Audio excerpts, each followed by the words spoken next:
अस्सलाम वालेकुम दोस्तों, Anmol smart cattle farming YouTube channel से आप देख रहे हैं 4 बछड़ों की लॉट। 4 बछड़े देसी ब्रीड के और बेहतरीन पेरेंट्स में अच्छी पलाई के साथ।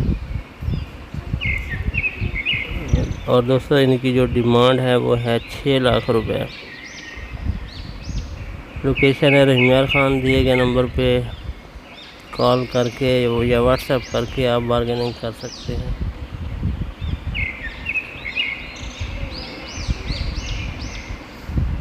ये वाइट कलर में, अगला रेड कलर में, अच्छी नाफ झालर कुहान में ये सब बछड़े।